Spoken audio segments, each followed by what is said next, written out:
Competition academy के YouTube portal पे आपका स्वागत है। उम्मीद करते हैं कि आप सभी लोग अच्छे होंगे, आप लोगों की पढ़ाई भी अच्छी चल रही होगी। और जैसा कि आप जान रहे हैं कि हर दूसरे तीसरे दिन कुछ ना कुछ जरूर वीडियो पब्लिश होता रहता है आप सभी लोगों के लिए।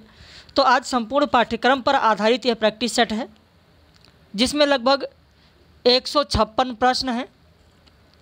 मुख्यतः अगर देखा जाए तो ये टीजीटी पीजीटी वालों के लिए है, असिस्टेंट प्रोफेसर वालों के लिए है, लेकिन यूजीसी नेट में भी इस पर आधारित प्रश्न पूछे जाते हैं। और हमारे यहाँ जो नया बैच प्रारंभ हुआ है वो 10 तारीख से प्रारंभ हुआ है उपन्यास इकाई से। यदि आप ज्वाइन करेंगे तो इस पर जो भी कक्षाएं 10, 11, 12 और 13 में हो गई हैं वो सारी आपको PDF notes, video lecture, live class, test series सभी उपलब्ध करा दिया जाएगा। जुड़ने के लिए आप हमारे इस दिए गए नंबर पर फ़ोन करके, व्हाट्सएप करके फ़ीस और सारी जानकारी ले सकते हैं। तो चलिए शुरू करते हैं आज के इस प्रैक्टिस सेट को। लेकिन एक शिकायत आप लोगों से है कि आप लोग कमेंट नहीं करते हैं, कमेंट करके अपना स्कोर नहीं बताते हैं कि इस टेस्ट सीरीज में आपके कितने प्रश्न सही हुए। तो आप लोग ज़रूर कमेंट करके बताया करें। भारतीय चित्रकला और भारतीय मूर्तिकला किसकी रचना है?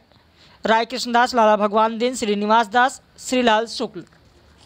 तो आपका उत्तर हो जाएगा ए, राय कृष्णदास की यह रचना है। राय कृष्णदास, भारतीय चित्रकला और भारतीय मूर्तिकला रचना राय कृष्णदास की है। राय कृष्णदास की रचना कौन सी नहीं है? तो आपका हो जाएगा डी, चिंतन मुद्रा। चिंतन मुद्रा राय कृष्णदास की नहीं है। अमर आग है काव्य संग्रह किसका है? तो आपका उत्तर हो जाएगा अमर आज्ञ है विष्णुकांत शास्त्री का है।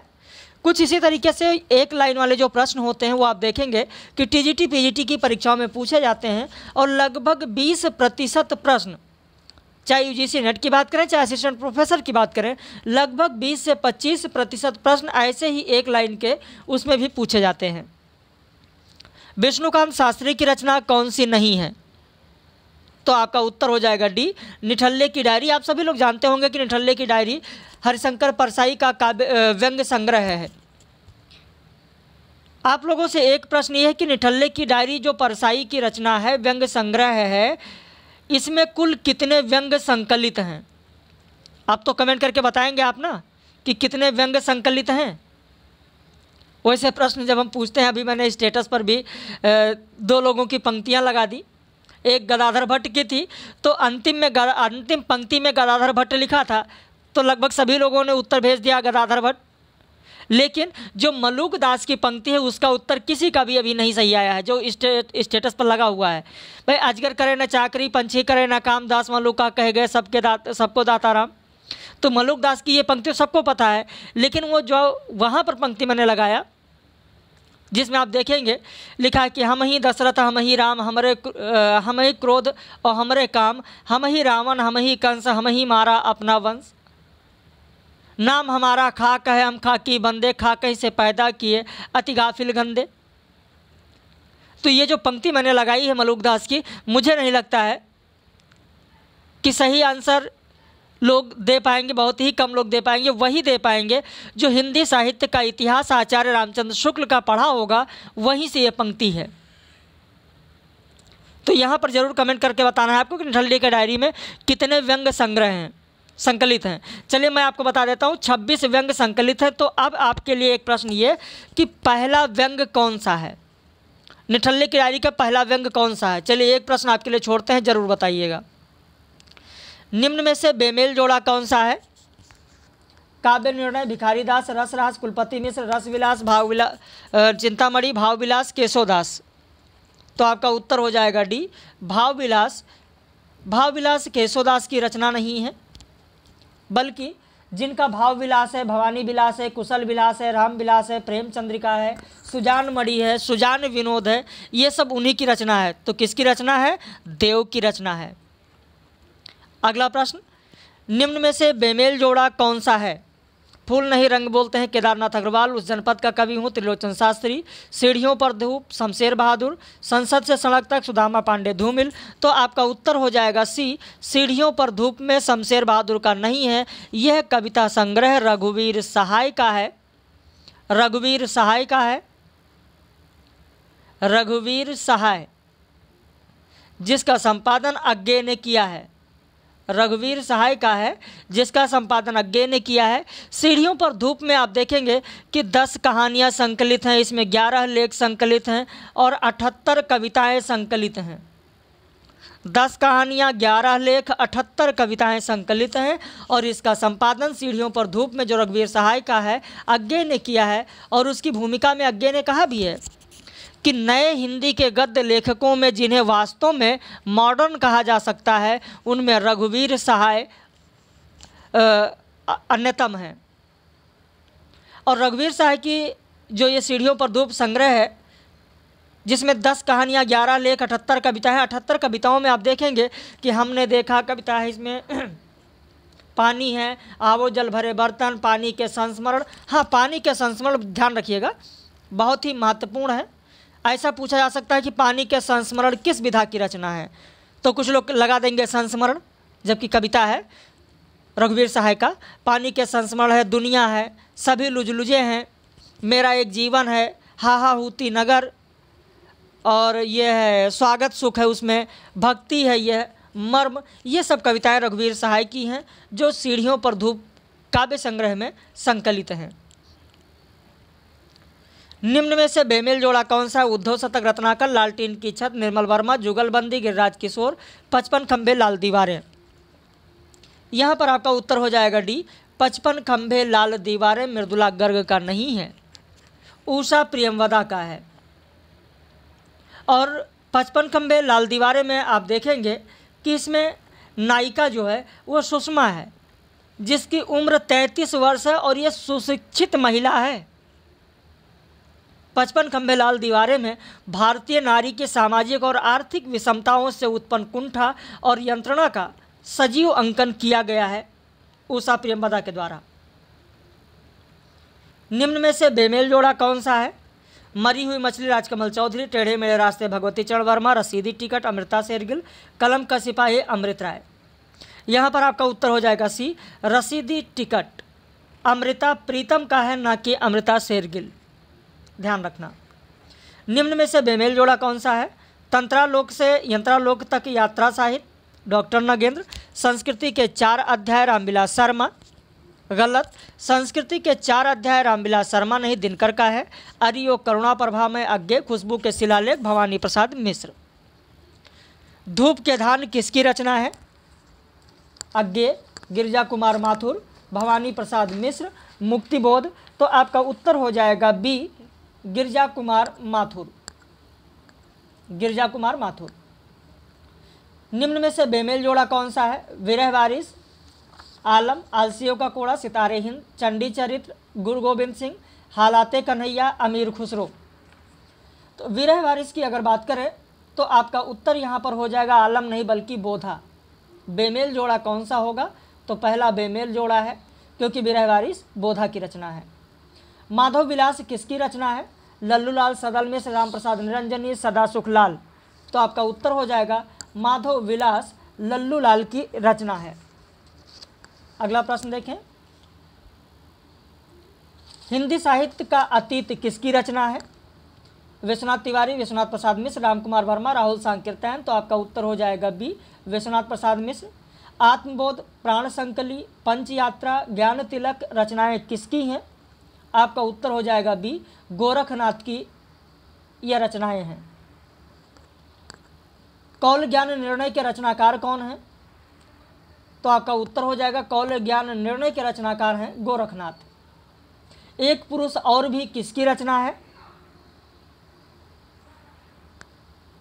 कौल ज्ञान निर्णय, एक मिनट, कौल ज्ञान निर्णय गोरखनाथ की नहीं है, गोरखनाथ का नहीं है, गलती से गोरखनाथ लग गया, मत्स्येंद्र नाथ है।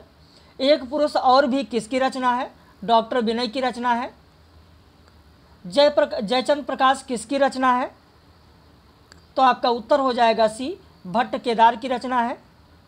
मधुलिका, अपराजिता ये दोनों काव्य संग्रह किसके हैं? तो आपका उत्तर हो जाएगा बी, रामेश्वर शुक्ल अंचल के हैं, रामेश्वर शुक्ल अंचल के हैं मधुलिका और अपराजिता, ध्यान रखिएगा और बहुत ही महत्वपूर्ण है। अगला प्रश्न देखें, नंग मनंग, ये वह बहुतेरे, कुंवर की दुल्हन आदि कहानी किसकी है।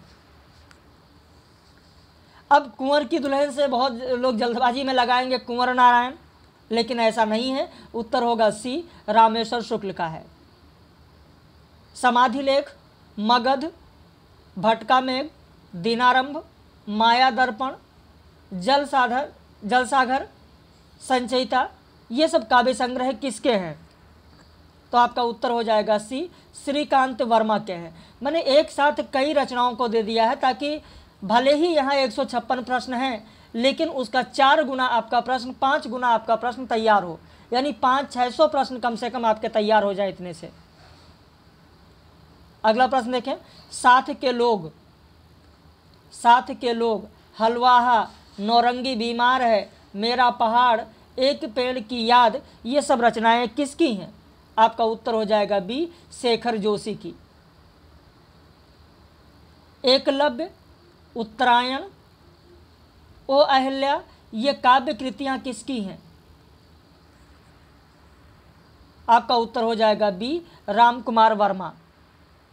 उत्तर हो जाएगा बी, रामकुमार वर्मा। अंगद पैज किसकी रचना है। आपका उत्तर हो जाएगा सी, ईश्वरदास। मंजीर, पृथ्वी कल्प, नाश और निर्माण, धूप के धान, भीतरी नदी की यात्रा किसकी रचनाएं हैं। ये सब किसकी रचनाएं हैं। आप खुद देख रहे हैं एक प्रश्न में कई कई रचनाएं आपको दी जा रही हैं। गिरजा कुमार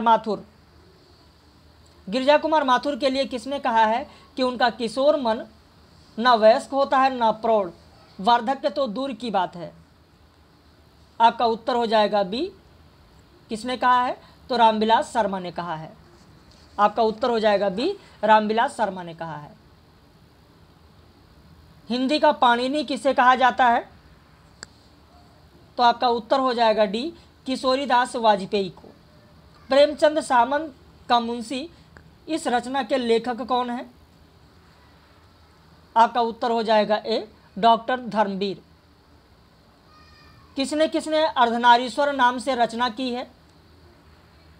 अर्धनारीश्वर नाम से रचना किसने किसने की है। तो आपका उत्तर हो जाएगा डी, विष्णु प्रभाकर ने भी की है और दिनकर ने भी की है। विष्णु प्रभाकर ने और दिनकर दोनों लोगों ने की है। सागर मुद्रा, रूपांबरा, ये दोनों कविता संग्रह किसके हैं। सागर मुद्रा और रूपांबरा। आपका उत्तर हो जाएगा ए, अज्ञेय का है। बलदेव खटिक किसकी कविता है। आपका उत्तर हो जाएगा बी, लीलाधर जगूड़ी की है। बलदेव खटिक। निम्न में से बेमेल जोड़ा कौन सा है। जगत सच्चाई सार, श्रीधर पाठक। कली कौतुक, प्रेमघन, रविंद्र कविता कानन, निराला, हृदय का मधुभार, रामचंद्र शुक्ल। तो आपका उत्तर हो जाएगा बी, कली कौतुक प्रेमघन का नहीं बल्कि प्रताप नारायण मिश्र का है। प्रताप नारायण मिश्र का है। अगला प्रश्न देखें, हिंदी साहित्य विमर्श के लेखक कौन हैं। बालमुकुंद गुप्त, हजारी प्रसाद द्विवेदी, श्याम सुंदर दास, पदुमलाल पुन्नालाल बख्शी। आपका उत्तर हो जाएगा डी, पदुमलाल पुन्नालाल बख्शी। मध्ययुगीन बोध का स्वरूप के लेखक कौन हैं। आपका उत्तर हो जाएगा डी, हजारी प्रसाद द्विवेदी। निम्न में से बेमेल जोड़ा कौन सा है। महाकवि सूरदास, हिंदी कोविद रत्नमाला, प्रयाग रामागमन, उर्मिला। आगे लेखकों का नाम लिखा हुआ है, तो यहाँ पर आपका उत्तर हो जाएगा बी, प्रयाग रामागमन। भाई प्रयाग रामागमन एक कविता कोश है और ये बालकृष्ण भट्ट की रचना नहीं है बल्कि प्रेमघन की है। ये वही प्रेमघन जिनकी रचनाएं भारत सौभाग्य है, संगीत सुधा सरोवर है, भारत भाग्योदय है। निम्न में से बेमेल जोड़ा कौन सा है। कबीर, बाज भी, कपोत भी, पपीहा भी, धर्मवीर। ध्रुव चरित्र, नरोत्तम। दलित साहित्य का सौंदर्य साथ, ओम प्रकाश वाल्मीकि। निशा निमंत्रण, पंत, गलत है। निशा निमंत्रण बच्चन जी का है, हरिवंश राय बच्चन। निम्न में से बेमेल जोड़ा कौन सा है? अमन का राग भवानी प्रसाद मिश्र, मौर्य विजय सियाराम शरण गुप्त, बांधो ननाव इष्ठाव उपन्यास उपेंद्र नाथ अश्क, साखी काव्य संग्रह विजयदेव नारायण शाही। तो अमन का जो राग है यह कविता भवानी प्रसाद मिश्र की नहीं है, शमशेर बहादुर की है। शमशेर बहादुर की है, ध्यान रखना, शमशेर बहादुर। निम्न में से बेमेल जोड़ा कौन सा है? उज्ज्वल नीलमणि केशव मिश्र। उज्ज्वल नीलमणि रूप गोस्वामी का है, पहला ही बेमेल होगा। उज्ज्वल नीलमणि लिख लीजिए, रूप गोस्वामी लिख लीजिए, रूप गोस्वामी, रूप गोस्वामी। कविता की तीसरी आंख के रचनाकार कौन है? आपका उत्तर हो जाएगा सी, प्रभाकर श्रोत्रिय। मैंने स्मृति के दीप जलाए किसकी रचना है? उत्तर हो जाएगा डी, रामनाथ सुमन, रामनाथ सुमन। ये भी बहुत ही महत्वपूर्ण है, ध्यान रखना। छायावाद युगीन स्मृतियाँ किसकी रचना है? ये भी है रामनाथ सुमन का, डी हो जाएगा।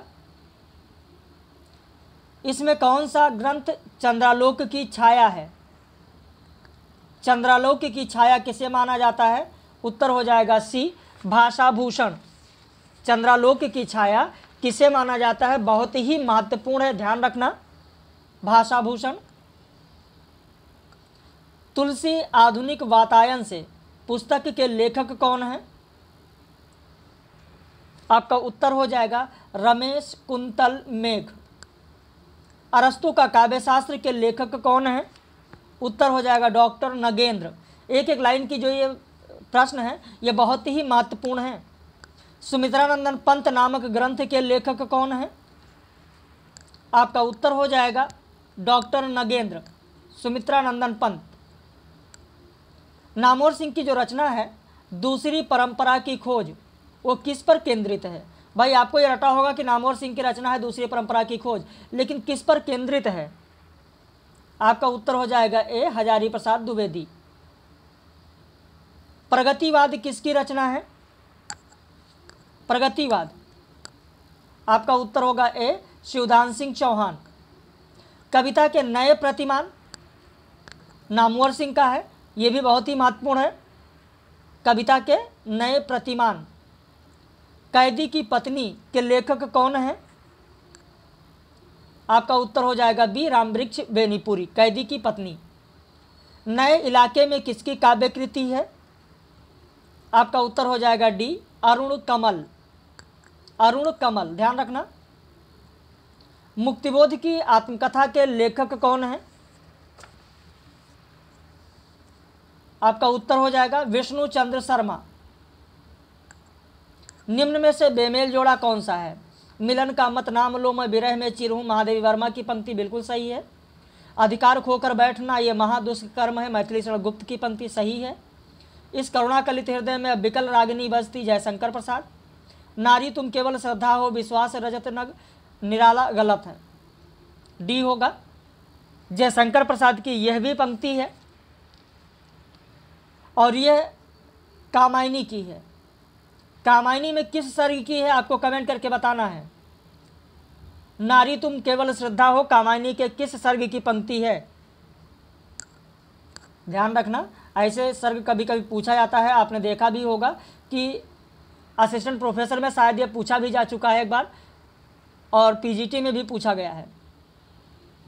अब पीजीटी वाले कहेंगे सर हमारे सिलेबस में तो नहीं लिखा हुआ कि हम कामायनी पढ़ें उसकी पंक्ति याद रखें, लेकिन हिंदी साहित्य के इतिहास से ज़रूर ध्यान रखना कि वो हिंदी साहित्य के इतिहास में ही आता है। जैसे आपको पता होगा कि अगर ये पंक्ति पूछ ली जाए कि नरपति एक सिंहासन सोइया, गौर से सुनिएगा, नरपत एक सिंहासन सोइया सपने भया भिखारी, नरपति एक सिंहासन सोइया सपने भया भिखारी, और अछत राज बिछुरत दुख पाइया सो गति भई हमारी, किसकी पंक्ति है? अब पूछ लिया जाएगा तो आप कहेंगे सर हमारे पाठ्यक्रम में तो ऐसा है नहीं कि ये पंक्ति आप पढ़िए। तो ऐसा बिल्कुल भी नहीं है। हिंदी साहित्य के इतिहास में कहीं से भी किसी भी कवि की पंक्ति, किसी भी कविता की पंक्ति पूछी जा सकती है। एक बार फिर से सुनिए। नरपत एक सिंहासन सोइया, सपने भया भिखारी, अछत राज बिछुरत दुपहिया, सो गत भई हमारी। किसकी पंक्ति है? जरूर बताइएगा, जरूर बताइएगा। आप लोग पता है? चलिए मैं आपको उत्तर बता देता हूं, लेकिन ध्यान रखना, कमेंट करके बताना कि मेरे बताने से पहले आपको पता था या नहीं। रैदास की पंक्ति है, रैदास की पंक्ति है।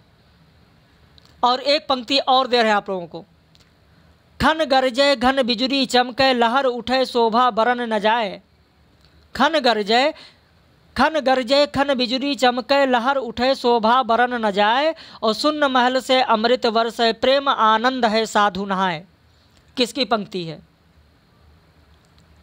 चलिए एक प्रश्न आपके लिए छोड़ रहे हैं, देखते हैं कितने लोगों का कमेंट आता है, कितने लोग इस वीडियो को बहुत गौर से, बहुत ध्यानपूर्वक सुनते हैं और पढ़ते हैं। अगर ध्यानपूर्वक आप सुनते होंगे तो ज़रूर कमेंट करके बताएंगे कि खन गरजे खन बिजुली चमके, लहर उठे शोभा बरन न जाए, और सुन्न महल से अमृत वर्षे, प्रेम आनंद है साधु नहाए। किसकी पंक्ति है? जरूर बताना। माधो हम परिणाम निराशा पंक्ति किसकी है? उत्तर हो जाएगा आपका डी, तुलसीदास। राष्ट्रगीत में भला कौन वह भारत भाग्य विधाता है पंक्ति किसकी है? तो आपका उत्तर हो जाएगा ए, रघुवीर सहाय। प्रेम को पंथ कराल महा, तरवार की धार पर धावनो है पंक्ति किसकी है? तो आपका उत्तर हो जाएगा यह पंक्ति बोधा की है। पंक्ति किसकी है? बोधा की। अगला प्रश्न है, केसो कही ना जाए का कहिए पंक्ति किसकी है? तो आपका उत्तर हो जाएगा सी, तुलसीदास की है। काव्य संप्रदायों का सही विकास क्रम कौन सा होगा? तो पहले होगा रस संप्रदाय या रस अलंकार होगा, फिर रीति होगा, फिर वक्रोक्ति होगा, फिर ध्वनि होगा, फिर औचित्य होगा। तो पहले आपका रस संप्रदाय होगा, फिर पहले रस संप्रदाय, फिर अलंकार संप्रदाय, फिर रीति संप्रदाय, फिर वक्रोक्ति संप्रदाय, फिर ध्वनि संप्रदाय, और अंत में औचित्य संप्रदाय। इनका क्रम से जरूर पूछा जाता है। मैंने 6 संप्रदाय के बारे में बता दिया, हो सकता है परीक्षा में 3 पूछा जाए, तो इन्हें क्रम से 1 2 3 4 5 6 करके आप जरूर ध्यान रखना। ध्वनि को काव्य की आत्मा मानकर ध्वनि संप्रदाय का प्रतिपादन किसने किया है? तो आपका उत्तर हो जाएगा आनंदवर्धन ने किया है। काव्य के अर्थ वैज्ञानिक विवेचन का शुभारंभ किसने किया है? आपका उत्तर हो जाएगा ए, वामन ने किया है। निम्न में से बेमेल जोड़ा कौन सा है? तो आपका उत्तर हो जाएगा सी, भुक्तिवाद। भुक्तिवाद मम्मट का नहीं है, भट्ट नायक का है। जहाँ पर बताने वाला है वहाँ पर मैं आपको खुद बताते हुए चल रहा हूँ, और जहाँ पर एक लाइन के सीधे उत्तर आपको बताना है वहाँ पर सीधे आपको उत्तर बताते हुए चल रहे हैं। महिम भट्ट द्वारा प्रतिपादित सिद्धांत कौन सा है? महिम भट्ट। तो आपका उत्तर हो जाएगा ए, अनुमानवाद। भरत मुनि के रस निष्पत्ति के प्रथम व्याख्याकार कौन है? तो आपका उत्तर हो जाएगा ए, भट्ट लोल्लट प्रथम व्याख्याकार हैं। रस को नाटक तक सीमित रखने का सर्वप्रथम विरोध किसने किया था? आपका उत्तर हो जाएगा अभिनवगुप्त ने किया था। भरत मुनि ने काव्य गुणों की संख्या कितनी मानी है? तो 10 काव्य गुणों की संख्या मानी गई है भरत मुनि के द्वारा। आचार्य मम्मट ने कितने काव्य गुण माने हैं? तो केवल 3 काव्य गुण माना गया है इनके द्वारा। अगला प्रश्न देखें, किसने काव्य गुण 10 ना मानकर 24 माना है? तो आपका उत्तर हो जाएगा भोज। भोज ने काव्य गुण 10 ना मानकर बल्कि 24 माना है। सही जोड़ा कौन सा है? तो आपका उत्तर हो जाएगा ए, वैदर्भी में माधुर्य होता है। सही जोड़ा कौन सा है? तो आपका उत्तर हो जाएगा ए, सुंदर है विहग सुंदर, सुंदर है विहग सुमन सुंदर मानो तुम सबसे सुंदरतम में कौन सा काव्य दोष है? तो इसमें अधिक पदत दोष होगा। अधिक पद दोष कहाँ पर होगा? आपतित दोष कहाँ पर होगा? दुष्क्रम दोष कहाँ पर होगा? क्लिष्टत्व दोष कहाँ पर होगा? ये सारी चीज़ें मैंने आप लोगों को पढ़ाया है। अगर लेक्चर आप देखेंगे तो उन सारे लेक्चर में आप लोगों को मिल जाएगा। ठीक उसी तरीके से यहाँ पर आप देखें कि तर रिप रूप धर देख के बिरहिन ते अकुलाए में कौन सा काव्य दोष है? तो यहाँ पर क्लिष्टत्व दोष है। च्युत संस्कृति दोष क्या होगा? न्यून पदत दोष क्या होगा? अधिक पदत दोष क्या होगा? क्लिष्टत्व दोष क्या होगा? जहाँ पर मैंने काव्य के गुण और दोष पढ़ाया है वहाँ पर सारी चीज़ें एक एक करके मैंने आप लोगों को विस्तृत में समझाया है। अगला प्रश्न देखें। अभिधा उत्तमा काव्य है मध्य लक्षणालीन। ये पंक्ति किसकी है? केशवदास, भिखारीदास, देव, चिंतामणि। तो आपका उत्तर हो जाएगा कवि देव। सिंधु सेज पर धरा बधु अब तनिक संकुचित बैठी सी, इसमें कौन सी शब्द शक्ति है? तो इसमें व्यंजना शब्द शक्ति है। मनो उमंग अंग अंग छवि छलके, इसमें कौन सी शब्द शक्ति है? तो इसमें लक्षणा शब्द शक्ति है। मैंने आपको बताया कि शब्द शक्ति, काव्य के गुण, काव्य के दोष, काव्य भेद जब मैंने पढ़ाया तो ये सारी चीज़ें एक एक पॉइंट करके आप लोगों को बताया गया है। बनन में बागन में बगरो बसंत है, यहाँ पर भी आप देखें तो यहाँ पर भी कौन सी शब्द शक्ति होगी? लक्षणा होगी। चिरजीव जोरी जुरे क्यों ना स्नेह गंभीर, यहाँ पर आप देखेंगे तो व्यंजना शब्द शक्ति है। बांधा था विध को किसने काली जंजीरों में, इसमें कौन सी शब्द शक्ति होगी? तो इसमें लक्षणा शब्द शक्ति है। और ये ऐसे उदाहरण जो मैंने यहाँ पर दिया है आप देखेंगे कि अक्सर आपको परीक्षा में यहीं से प्रश्न मिल जाएगा। ये जितने आप उदाहरण देख रहे हैं यहीं से आपको परीक्षा में प्रश्न मिल जाएगा। जैसा यहाँ पर पूछा गया सेम इसी तरीके के प्रश्न आपको मिल सकते हैं। विभावानुभाव संयोग द्रास रस निष्पत्ति सूत्र किस आचार्य का है? भरत मुनि का है। आचार्य भरत ने किस रस को नाट्य प्रयोग में स्वीकार नहीं किया है? नाट्य प्रयोग में ध्यान देना, स्वीकार नहीं किया है। तो आपका उत्तर हो जाएगा शांत। भरत मुनि ने रसों की संख्या कितनी मानी है? 8 मानी है, 9 नहीं, ध्यान रखना। भरत मुनि ने 8 मानी है, बाद में 9 रस हुए हैं, फिर 10 हुए हैं, तो इस तरीके संख्या बढ़ी। लेकिन भरत मुनि ने रसों की संख्या जो मानी है वो 8 मानी है। रस निरूपण के प्रथम व्याख्याकार कौन है? तो ये तो यहाँ पर खैर उत्तर लगा हुआ है, गलती से यहाँ पर लग गया था, जो लगा रह गया। अगला प्रश्न, विशेष रूप से जो भावों को प्रकट करते हैं उन्हें क्या कहा जाता है? विभाव कहा जाता है। वाणी और अंगों द्वारा जो प्रकट हो उसे क्या कहा जाता है? तो उसे अनुभाव कहा जाता है। बेपथु कैसा अनुभाव है? सात्विक अनुभाव है। सात्विक अनुभाव क्या होता है, होते हैं, इसके प्रकार कितने हैं, ये सारी चीज़ें, अनुभाव क्या है, विभाव क्या है, एक एक पॉइंट जब रस पढ़ाया तो मैंने वहाँ पर क्लियर किया आप लोगों को। अनुभाव के 2 भेद कौन कौन से हैं? तो कायिक और सात्विक, ये 2 अनुभाव के भेद हैं। ज्यों ज्यों पटु झलकत, ज्यों ज्यों पटु झटकत, हठत हंसत नचावत नैन, इसमें कौन सा अनुभाव है? तो कायिक है, वाचिक नहीं है, सात्विक नहीं है, यहाँ पर कायिक अनुभाव है। आचार्य देव ने किस भाव को 34वां संचारी भाव माना है? तो छल को आचार्य देव ने 34वां संचारी भाव माना है। संचारी भावों की सामान्य संख्या कितनी होती है? तो सामान्य संख्या 33 होती है। सामान्य, ध्यान देना, सामान्य मैंने पूछा है, लेकिन 34वां पूछा जाए तो आपका छल होगा, जो कि आचार्य देव ने माना है। बीभत्स रस का अस्थाई भाव क्या होगा? तो आपका उत्तर हो जाएगा घृणा, जुगुप्सा। विप्रलंभ श्रृंगार में वियोग की कितनी दशाएं मानी जाती हैं? बताइए। आपका उत्तर हो जाएगा ए, 10 दशाएं मानी जाती हैं। छंद शास्त्र के प्रणेता आचार्य कौन है? आपका उत्तर हो जाएगा पिंगल, इसीलिए इसे पिंगल शास्त्र भी कहा जाता है। अपभ्रंश काव्य का सुप्रसिद्ध छंद कौन सा है? कड़वक, कड़वकबद्ध शैली आपको पता होगी। मात्रा की दृष्टि से दोहा के ठीक विपरीत कौन सा होगा? तो दोहा के ठीक विपरीत, दोहा के ठीक विपरीत आपका हो जाएगा सोरठा। दोहा के ठीक विपरीत सोरठा होगा। जहि सुमिरत सिद्ध होई, गणनायक कविवर बदन, करहु अनुग्रह सोई, बुद्ध रस शुभ गुण सदन। ये क्या है? दोहा है, सोरठा है, बरवे है, रोला है, क्या है? आपका उत्तर हो जाएगा बी, सोरठा है। वह सब मात्रिक छंद जिसके प्रत्येक चरण में 24-24 मात्राएं और प्रत्येक चरण में 11 और 13 मात्रा पर यति होता है। तो आपका उत्तर हो जाएगा ए, रोला।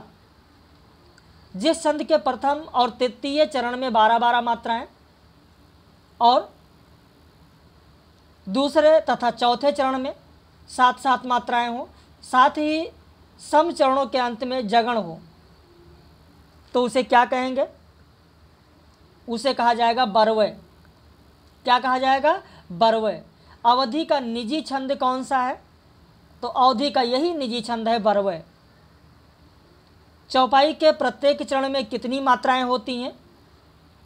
आपका उत्तर हो जाएगा डी, 16 मात्राएं होती हैं। निम्न में से कौन वर्णिक छंद है? वर्णिक छंद कौन सा है? मात्रिक नहीं, वर्णिक। सवैया। निम्न में से कौन मात्रिक छंद है?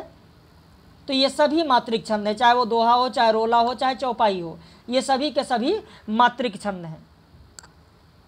मात्रिक विषम छंद संयुक्त छंद कौन सा है? तो आपका उत्तर हो जाएगा बी, कुंडलियां। कुंडलियां संयुक्त छंद है। मात्रिक विषम संयुक्त छंद कुंडलियां है।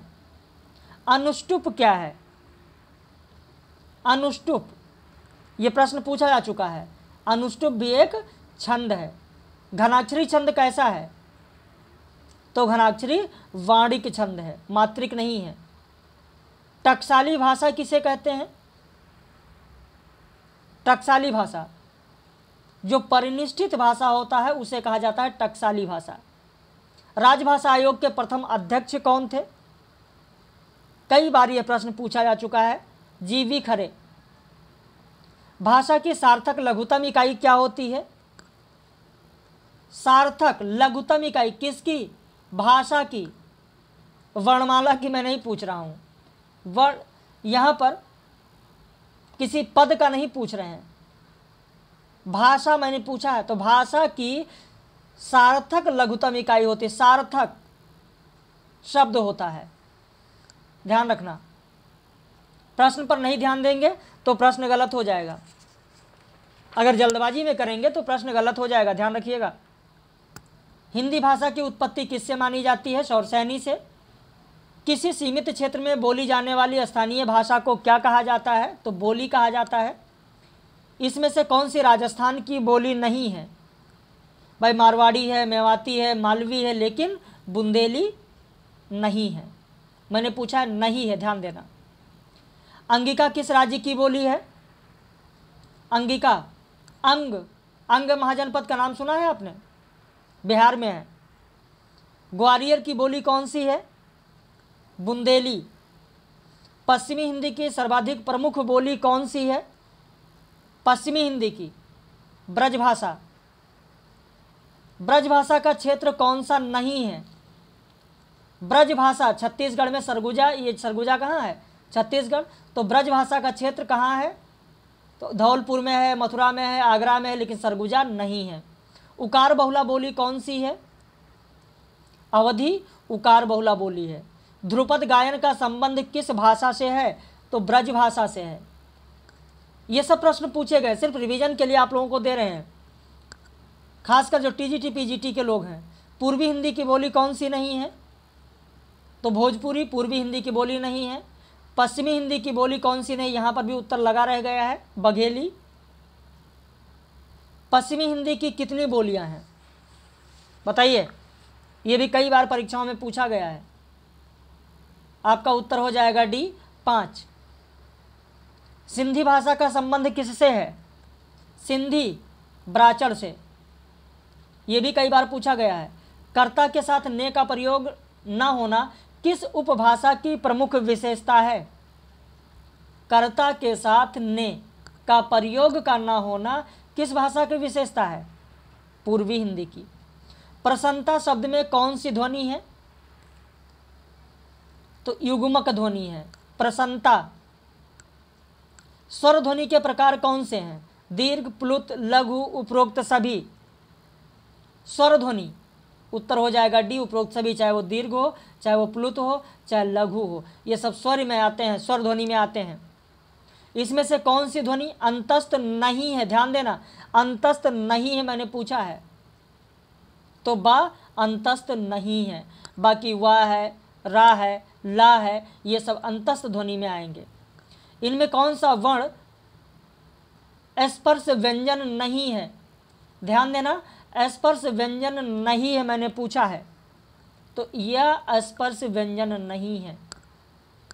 निम्न में से कंठ ध्वनियाँ कौन सी हैं? तो आपका उत्तर हो जाएगा ए, क और ख कंठ ध्वनियाँ हैं।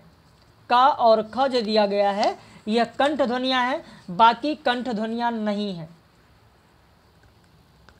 अगला प्रश्न देखें, देवनागरी लिपि का विकास, देवनागरी लिपि का प्रयोग सर्वप्रथम किस राज्य में हुआ था? तो आपका उत्तर हो जाएगा डी, गुजरात राज्य में हुआ था। संघ की राजभाषा हिंदी और लिपि देवनागरी होगी, किस अनुच्छेद में कहा गया है? तो आपको पता है कि सारे लोगों को रटा ही है। किस तिथि को हिंदी को राजभाषा बनाने का निर्णय लिया गया? लगभग ये भी सभी लोगों को रटा है ना। ये बहुत ही साधारण प्रश्न है और लगभग हर परीक्षा में आप देखेंगे कि 2, 4, 10 प्रश्न साधारण होते हैं और इसी तरीके के साधारण प्रश्न पूछे जाते हैं। लेकिन लोग, मैंने देखा है कई लोगों ने बताया, जल्दबाजी में ऐसे साधारण प्रश्न ओवर कॉन्फिडेंस में गलत हो जाते हैं। देवनागरी लिपि का विकास किससे हुआ है? देवनागरी लिपि का विकास किससे हुआ है? ब्राह्मी से हुआ है। देवनागरी लिपि मूलतः क्या है? अक्षरात्मक लिपि है, ये भी बहुत ही महत्वपूर्ण है। उत्तर प्रदेश सरकार द्वारा वर्ष 1947 में गठित देवनागरी लिपि सुधार समिति के अध्यक्ष कौन थे? नरेंद्र देव। किसने देवनागरी के स्थान पर रोमन लिपि स्वीकार करने का सुझाव दिया था? आपका उत्तर हो जाएगा सी, सुनीति कुमार चटर्जी ने। इसे ध्यान रखना बहुत ही महत्वपूर्ण है। अगला प्रश्न, पंजाबी लिपि कौन सी है? पंजाबी तो ये भी लगभग लोगों को याद ही होगा, गुरमुखी लिपि है, पंजाबी गुरमुखी। अगला प्रश्न, निम्न में से बेमेल जोड़ा कौन सा है? बेमेल जोड़ा कौन सा है? यहाँ पर नया ज्ञानोदय, रविंद्र कालिया, पहल ज्ञानरंजन, तद्भव, अखिलेश, दस्तावेज, रामचंद्र तिवारी। तो आपका उत्तर हो जाएगा डी, दस्तावेज बेमेल है। वागर्थ पत्रिका कहाँ से प्रकाशित होती थी? उत्तर हो जाएगा डी, कलकत्ता से। भारतीय भाषा परिषद कलकत्ता द्वारा प्रकाशित पत्रिका कौन सी थी? तो यही है, वागार्थ। ध्यान रखना, ये बहुत ही महत्वपूर्ण है। कचहरियों में हिंदी प्रवेश आंदोलन का मुख्य पत्र कौन सा था? आपका उत्तर हो जाएगा ए, भारत मित्र। शायद एक बार किसी परीक्षा में ये पूछा जा चुका है, किसी परीक्षा में पूछा गया है। प्रजा हितैषी पत्र के संपादक कौन थे? राजा लक्ष्मण सिंह। हिंदी समाचार पत्र बंगदूत कब प्रकाशित हुआ था? 1829 में। निम्न में से बेमेल जोड़ा कौन सा है? बंगदूत राजा राम मोहन राय, इंदु जयशंकर प्रसाद, दिनमान अज्ञे, प्रतीक अमृत राय। गलत। 137 का डी आपका सुमेलित नहीं है, 37 का डी सुमेलित नहीं है। निराला किस पत्रिका से संबंधित नहीं थे? तो इसमें संबंधित किससे नहीं थे यह पूछा गया है, जल्दबाजी कर देंगे, गलत हो जाएगा। हिंदू से संबंधित नहीं थे। प्रेमचंद के हंस पत्रिका का प्रकाशन कहाँ से होता था? तो बनारस से होता था। दिल्ली का हिंदी का पहला पत्र उदंत मार्तंड, जो कि पंडित जुगल किशोर का है, का प्रकाशन कहाँ से होता था? तो कलकत्ता से होता था। आनंद कादम्बरी के संपादक कौन थे? आनंद कादम्बरी के संपादक थे प्रेमघन। निम्न में से बेमेल जोड़ा कौन सा होगा? आलोचना नामवर सिंह, नई कविता, जगदीश गुप्त, ब्राह्मण बालकृष्ण भट्ट का नहीं है, यही बेमेल होगा। भारत मित्र दुर्गा प्रसाद मिश्र का है, बिल्कुल सही है। अगला प्रश्न, श्री वेंकटेश्वर समाचार कहाँ से प्रकाशित होता था? उत्तर हो जाएगा डी, बंबई से प्रकाशित होता था। निम्न में से बेमेल जोड़ा कौन सा है? वर्तमान साहित्य विभूति नारायण, नई कहानी कमलेश और रूपा पंत, हिंदी प्रदीप बाल गोविंद का नहीं है। तो यहाँ पर 144 का आपका हो जाएगा डी, यही सुमेलित नहीं है। सरस्वती पत्रिका का प्रकाशन कब आरंभ हुआ था?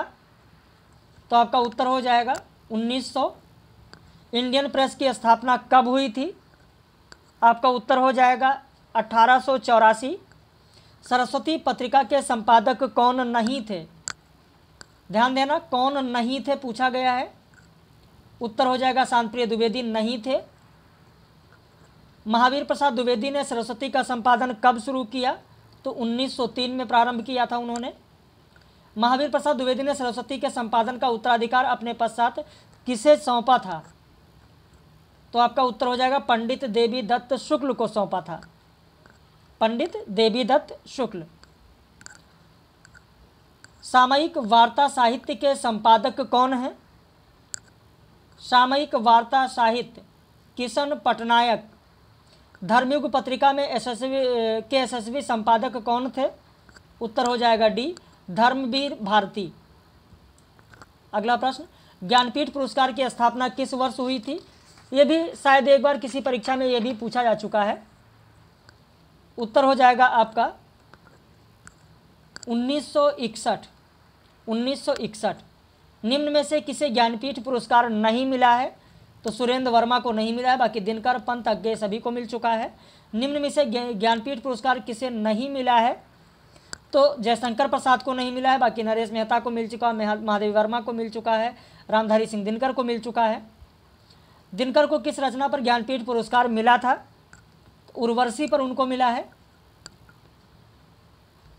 उत्तर कबीर पर व्यास सम्मान पाने वाले रचनाकार कौन हैं? उत्तर हो जाएगा